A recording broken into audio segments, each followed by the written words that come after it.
Our next speaker, faculty member is Professor Dr. S. Henrik Faria. So may I request you, sir, to present on mountain glacier and snow in a changing climate. Please turn on your mic, cam on, and share your screen. Thank you so much. Hello, good morning. I'm Sérgio Henrique Faria. Can you hear me? Yes, of course, loud and clear. Perfect. Okay, so I will start then. Let me share the screen.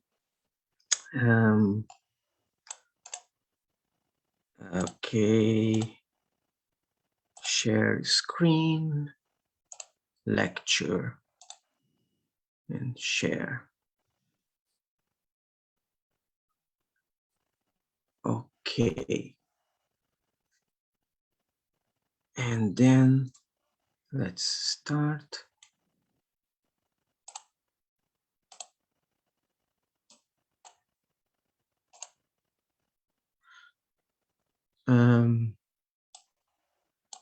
I'm not sure. Are you seeing my slides? Is it okay? I can't see from Zoom. I can see if it's okay. Could you please confirm that you see my slides without problem? Yes, okay, we can see.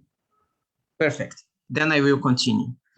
So then good morning, everyone, or good afternoon, good evening.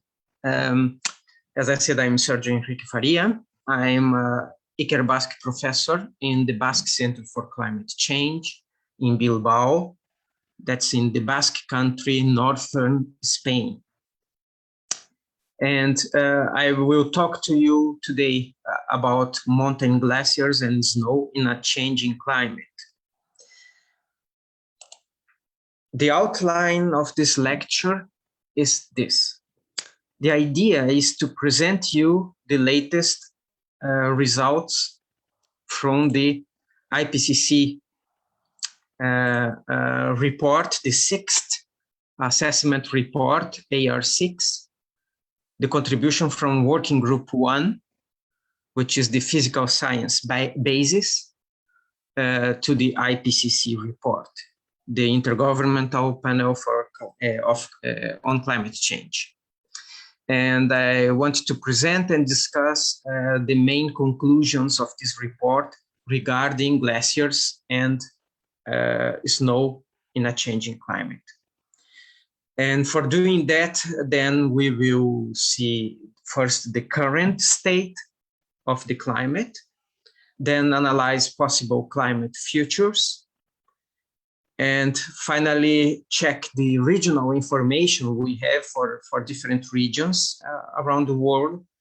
And well, that will be it. Then I will just mention the references, which are basically the sources from the different sources from the IPCC. So let's start with the IPCC report. I can see the time. Let me take here the clock.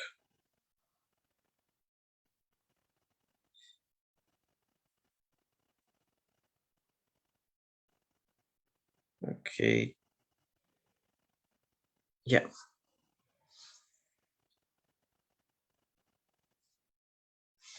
And well, as you see, the contribution of the Working Group 1 to the 6th assessment report of the Intergovernmental Panel on Climate Change. This is the cover. It has been published or in non-formatted version. The final formatted version will come later on, but the non-formatted version has been published some weeks ago, and it involved 234 authors from 65 countries. The gender balance was about 28% women and 72% men. And one interesting thing about this 6th report is that 63% of the authors were first-time authors for the IPCC assessment. You may know that the IPCC report cycles, so this is the 6th cycle. Each cycle consists of 3 assessment reports belonging to the 3 working groups: Working Group 1, Working Group 2, and Working Group 3. First, it comes the Working Group 1, which is this one. It addresses the physical basis, the physical science basis. Later on, in 2022, the other 2 working groups will publish their assessment reports that will address impacts, adaptation, and mitigation of climate change. So, in this physical science basis assessment report, we pass through several years of work and through several review cycles. And at the end, we had more than 78,000 review comments, and we have to address every one of them. 46 countries commented on the only one of the final government distribution. We have several drafts that are reviewed. We have the first order draft, the second order draft, and then the final government distribution. Only on the final government distribution, we had 46 countries commenting on the report. And then, as the result of all this process, we have the report, which assesses more than 14,000 scientific publications, mostly of them recent publications within the last 5 or 6 years. So, and what are the main conclusions of this report for mountains and snow, or glaciers and snow on mountains? Then we go to the current, first, the current state of the climate. What are the conclusions from the report concerning the current state? We start first with general, that is global conclusions. And the report, in fact, the summary for policymakers, as you can see here, it starts with the statement A1. So the very first statement of the summary for policymakers is that it is unequivocal that human influence has warmed the atmosphere, ocean, and land. Widespread and rapid changes in the atmosphere, ocean, cryosphere, biosphere have occurred. So cryosphere here is important to notice. So what is the importance of this statement? So the reports, we are in the 6th one. The reports, of course, started with the first one in the 90s. And so we have decades of reports and assessments. And at first, it was suspected that humans had an influence on climate. And this suspicion evolved with every report, with more evidence, with more studies. And in this 6th report, it states that it is unequivocal. So it's certain. There is no doubt at all, it's beyond doubt, that human influence has warmed the planet. That's the fundamental conclusion from here. So the second important conclusion comes the statement A1, 8.1.2, is that each of the last 4 decades has been successfully warmer than any decade that preceded it, since 1850.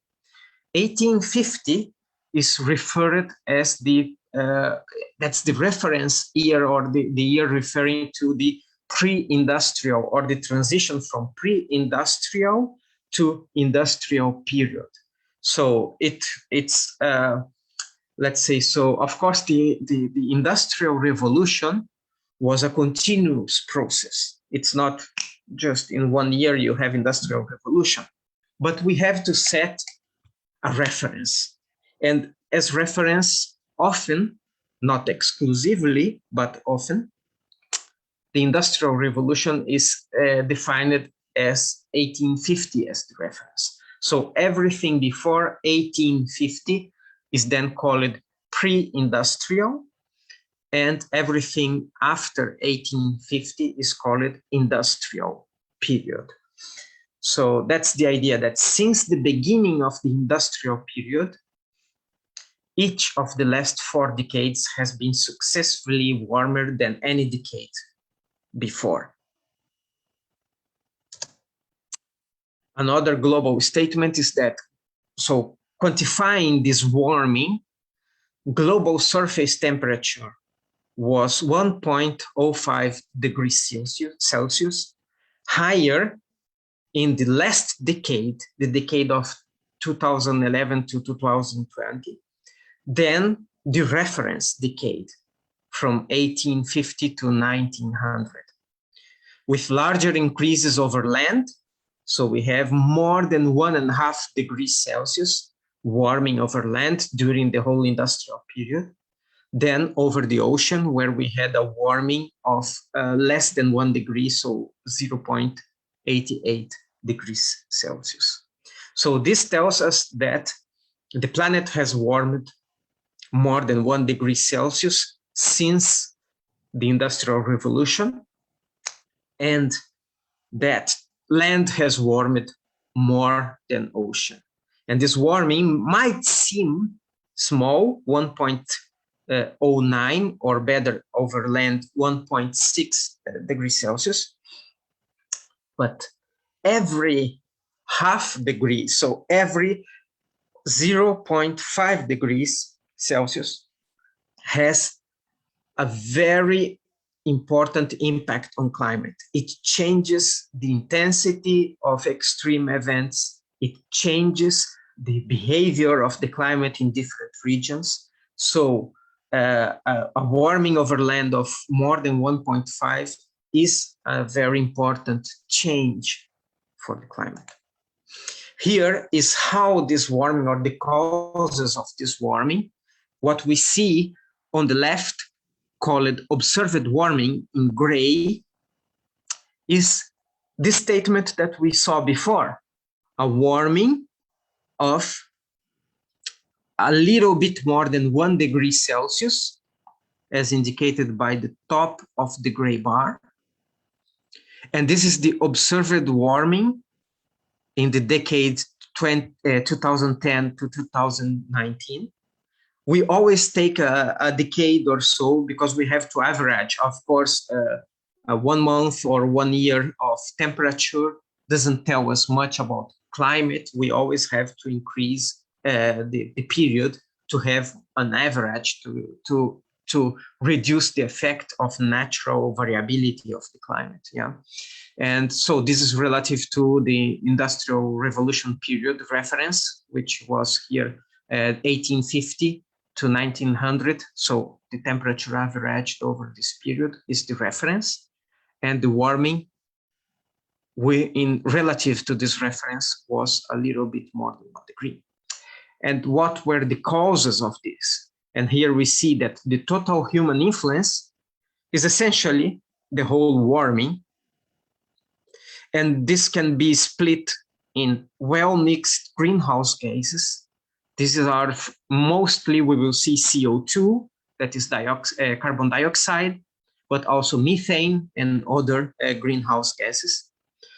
And then we have a cooling, because as you see, the greenhouse gases, they in fact would generate a greater warming, global warming of 1.5 degrees Celsius, but what we observe is a little bit more than 1 degree. And that's because there is also a cooling from other human drivers, like, as we will see, aerosols and so on. And then they compensate a bit of the warming from the greenhouse gases and produce the net effect of 1 degree Celsius. And then there are negligible effects, as you see here. They are around 0. For instance, solar and volcanic drivers, and the internal variability of the climate. When we average over these periods, then we will see that the contributions are so. Now, if we go even more detail, we will see that for the warming, the red part, carbon dioxide is the major contributor to global warming, contributing to almost well, something like 0.8 more or less degrees Celsius equivalent of warming. Then we have methane, which contributes also around 0.5 degrees Celsius equivalent warming. And then we have smaller contributions from nitrous oxide, halogenated gases, and volatile organic compounds and carbon monoxide. They are contributors for warming, as well as black carbon. But then, of course, we have the cooling that we saw here, other human drivers, and the major cooling effects come from sulfur dioxide and nitrogen oxides. They are aerosols that produce major cooling. So we do all this balance and concludes then that it's clear that from all these contributions that the human influence is decisive on warming. Now that we understand more about warming, let's go to the next important statement is that are still global. In 2019, I'm sorry. I'm getting some warnings here. Let me just dismiss this.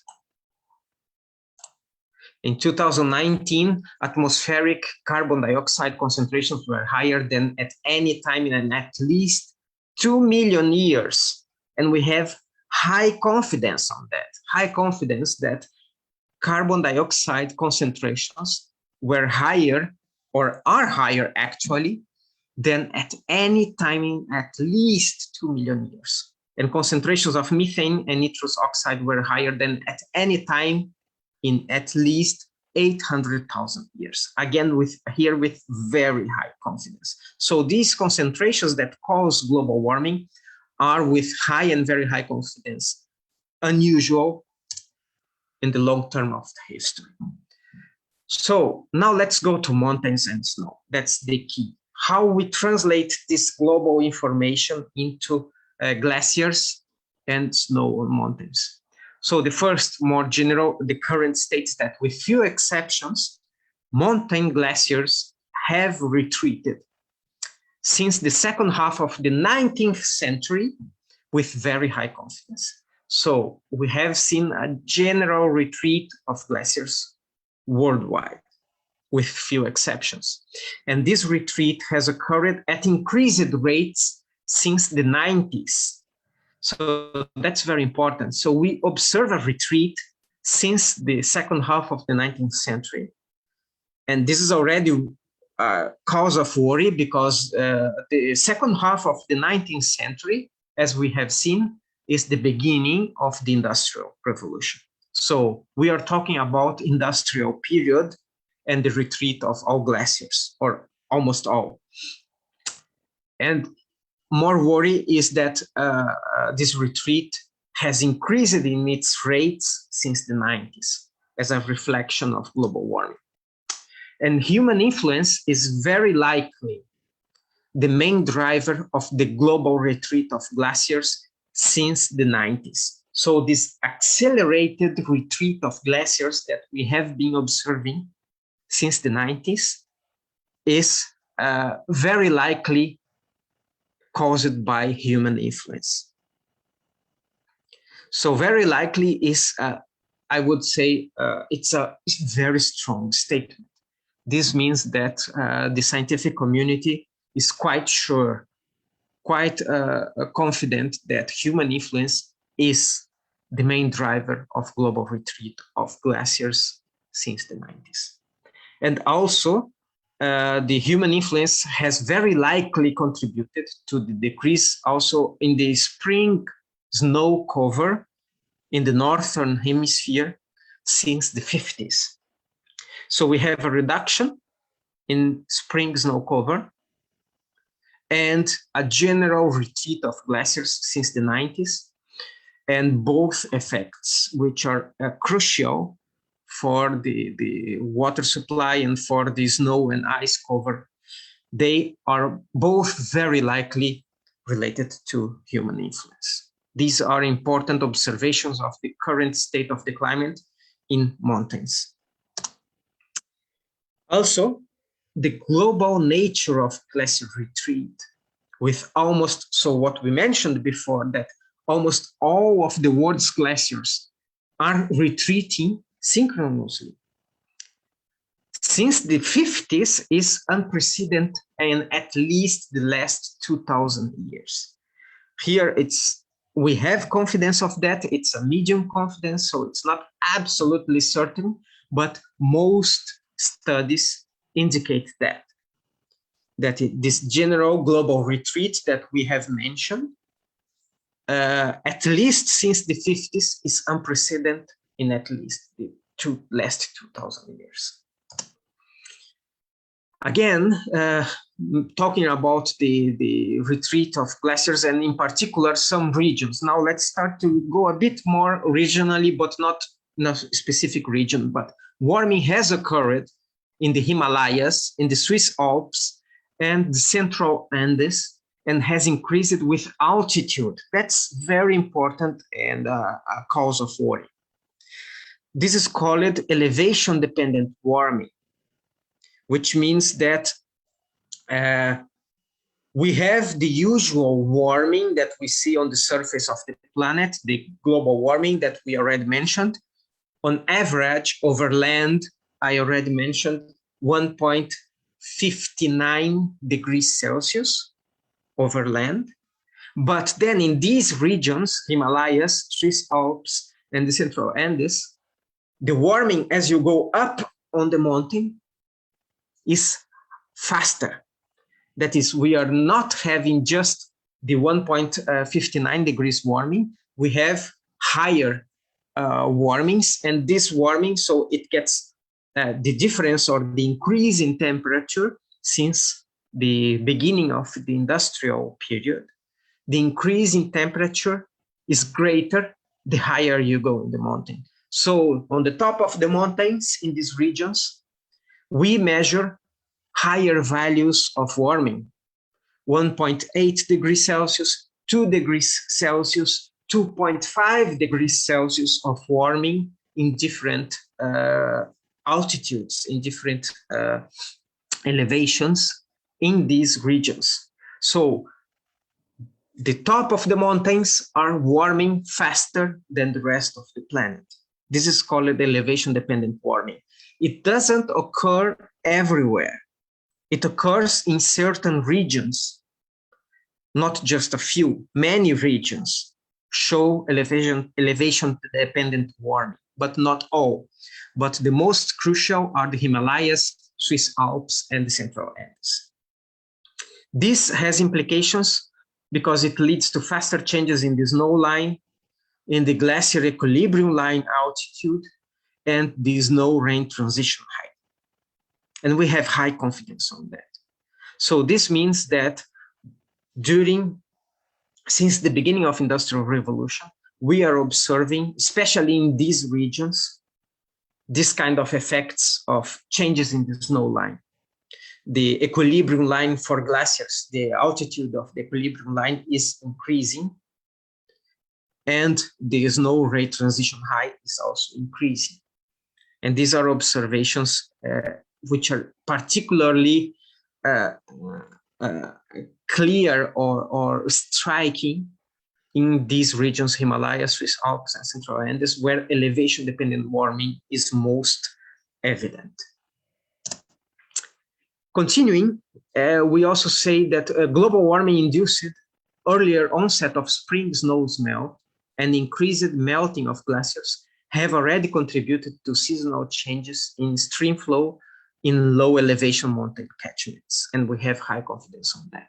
So this means that all this warming that we have been talking about and the retreat of glaciers, which implies, of course, melting and the reduction of the snow cover, these all cause additional melting, and this additional melting is causing seasonal changes in stream flow.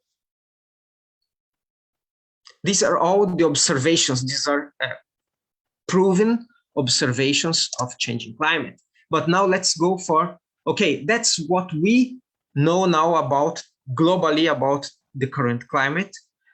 What is the future of the planet? And then I will go to particular regional information.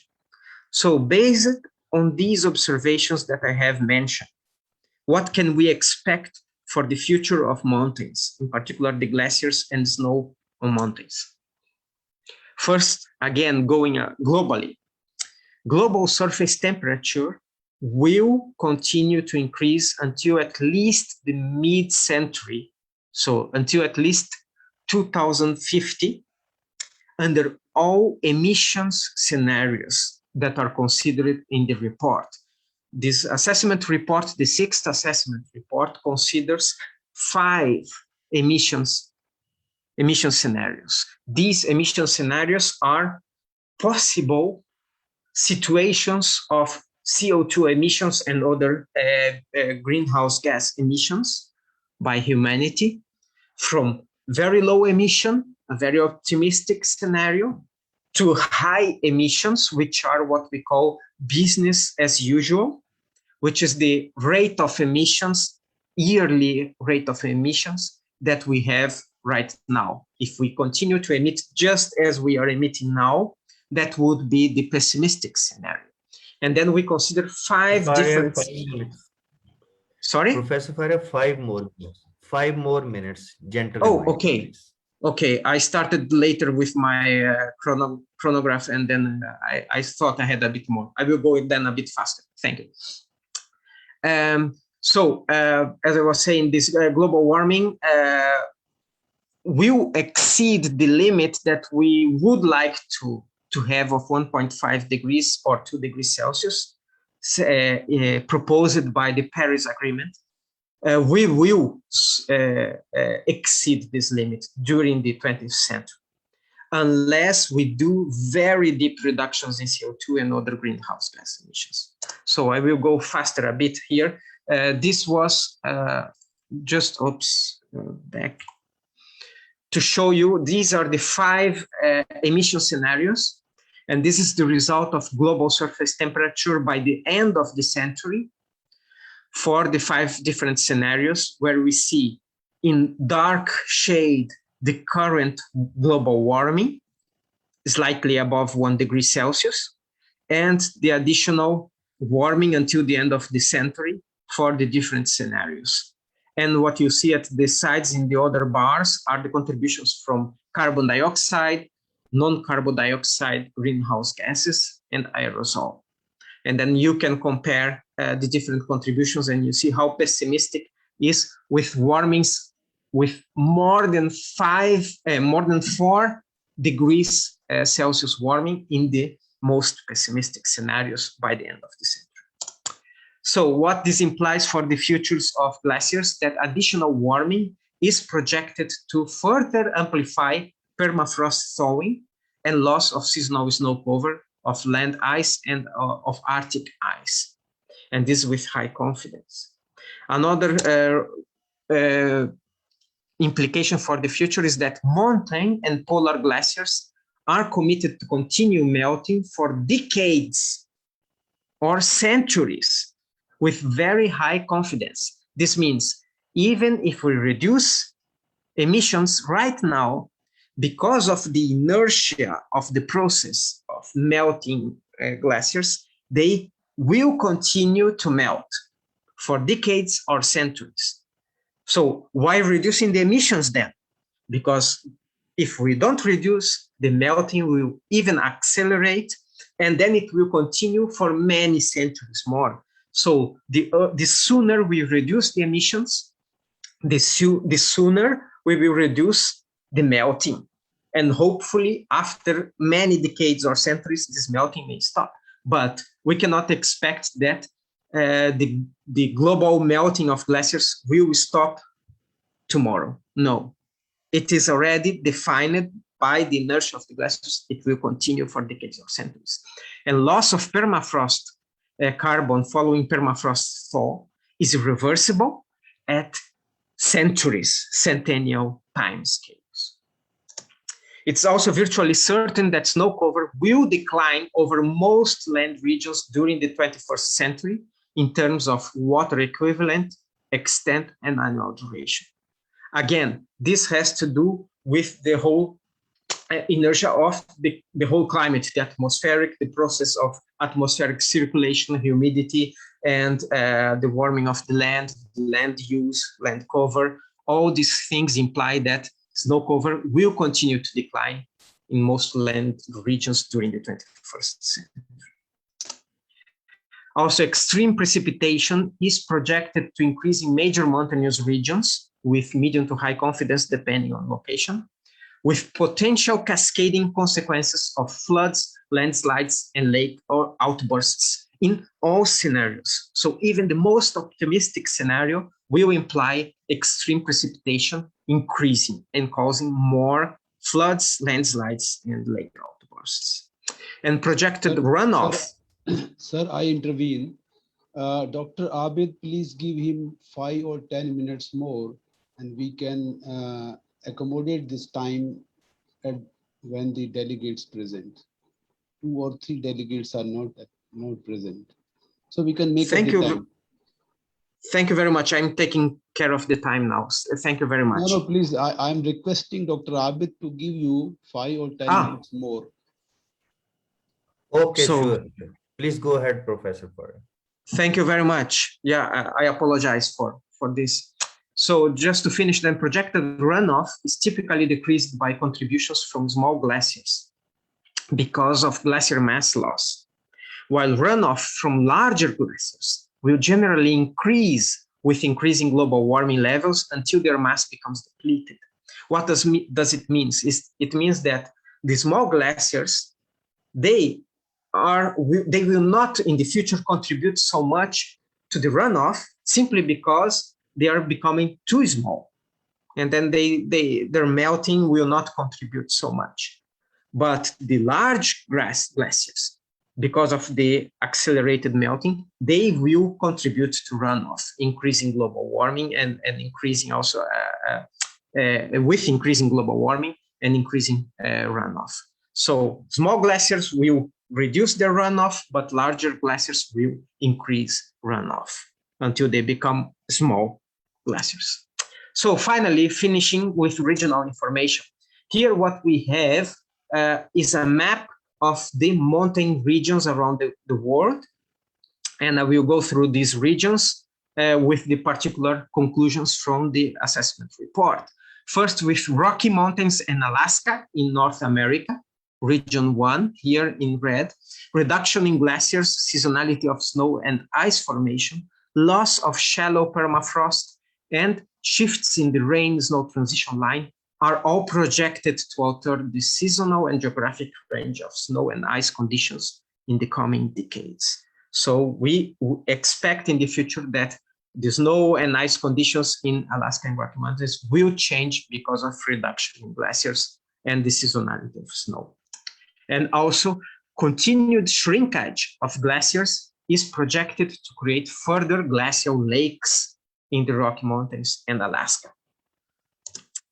Then we go to South America with the Andes, glacier volume loss and permafrost thawing in the Andes will likely continue, causing important reductions in river flow and potentially high magnitude glacial lake outburst floods. So for the Andes, this is a serious preoccupation, a serious worry for us that the glacial lake outburst floods are expected to increase because of glacier volume loss and permafrost thawing. In the Scandinavian mountains in the high north of Europe, most periglacial debris flow processes are projected to disappear by the end of the 21st century, even for low warming scenarios. Then in the European Alps, elevation enhanced, we already mentioned that before.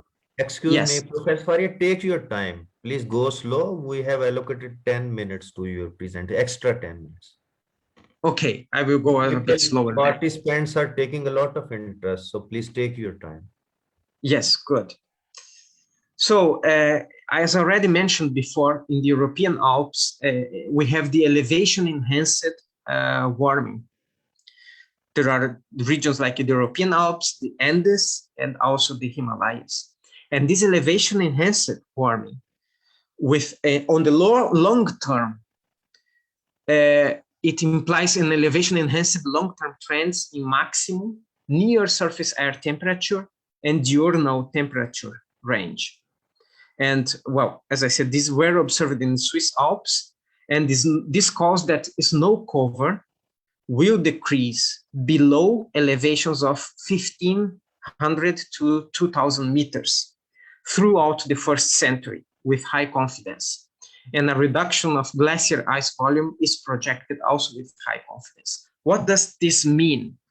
This means that snow cover in elevations up to 1,500 or 2,000 meters, the snow cover is expected to decrease because of elevation enhanced warming.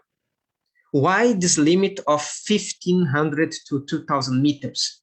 Because the atmospheric circulation above this high, above 2,000 meters, it changes differently. It gets more moisture. And then in some regions, above, within the Alps, I'm talking in the European Alps, above 2,000 meters, in some regions of the Alps, some mountains may even increase the precipitation of snow because of more humidity, more snowfall in these very high regions above 2,000 meters.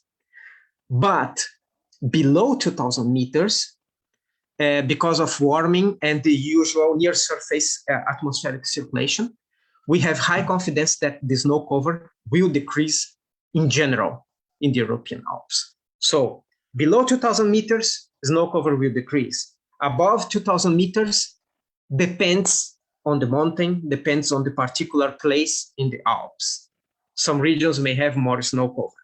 However, glaciers in all heights, even in the higher elevations above 2,000 meters, they will continue to reduce their volume. Why? Because even in those mountains, very high mountains with increased snowfall above 2,000 meters, the melting and the flow of the glacier overcome the additional snowfall in the high altitudes. So it's a complicated conclusion here, so I will summarize. In the lower altitudes, so below 2,000 meters, snow cover in general in the Alps will decrease. Above 2,000 meters, it's different region to region within the Alps. Some will increase in snow cover, others will decrease. But in all regions, reduction of glacier volume is projected. So Caucasus and Pontic Mountains, what we see is that mountain permafrost degradation at high altitudes has increased the instability of mountain slopes in the past decade. So that's the observation that we have seen. So slopes are getting more and more unstable and prone to landslides because of the degradation of permafrost. In the East African mountains, what we see is that African snow and glaciers have very significantly decreased in the last decades. And this trend will continue over the 20th century with high confidence, no matter the scenario. So even in the most optimistic scenarios, so the future for African snow and glaciers is dark, is difficult. So they will continue to decrease. And high mountain Asia, what we see here, there are several conclusions, of course. Snow cover has reduced since the early 20th century, and glaciers have thinned, retreated, and lost mass since the 70s with high confidence. These are observations. Although, of course, we know the Karakoram glaciers, they are a kind of interesting exception. They have either slightly gained mass or are in an approximately balanced state.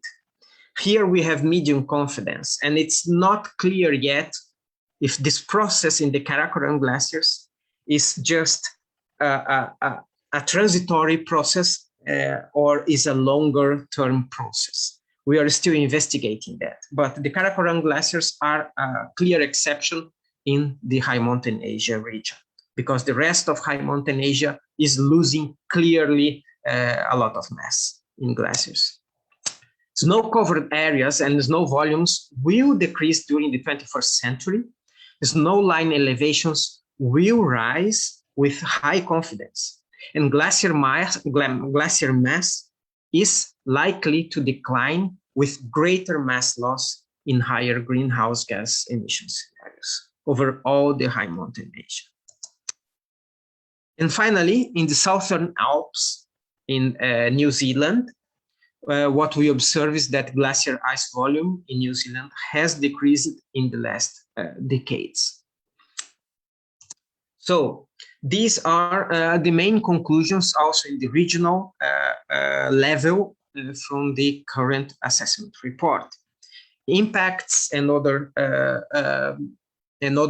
regional economic, socioeconomic impacts will be reported in the coming assessment reports in 2022. So wait for the next two reports. In the meanwhile, I recommend you to visit this page, the interactive atlas of the IPCC, where you can analyze the future of different regions in the world. What we have here is an example of the interactive atlas. You can go there, click, select different regions, and see different data as this one. These are stripes showing the evolution of, as we see here, mountain snowfall change. So how much snowfall in mountains is changing over the years since 80, 60, so 1940 or 1950s, yeah, it's in the middle, since 1950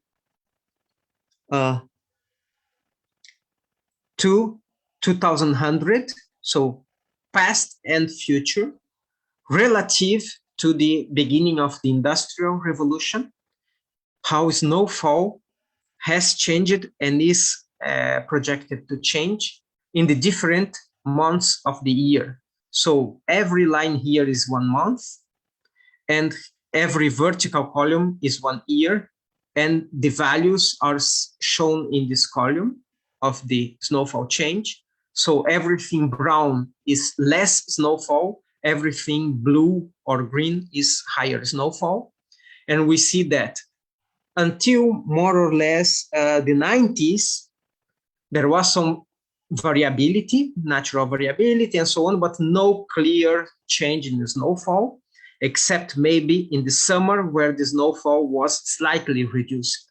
But since the 90s, in this region here, which is the region including the Himalayas, we see that especially in the summer period, snowfall has reduced and is projected to reduce dramatically until 2100.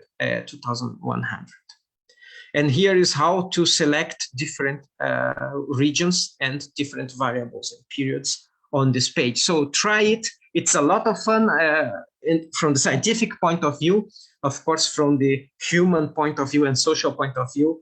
To see gloomy futures is not fun, but as a scientist, it's very interesting to see all the data that you can extract and learn from the interactive atlas. Thank you very much for your attention. These are the main sources of the data in this lecture. And I apologize to the lecturer, the next lecturer, for taking a little bit of his time. And thank you very much for the extra time, and thank you all.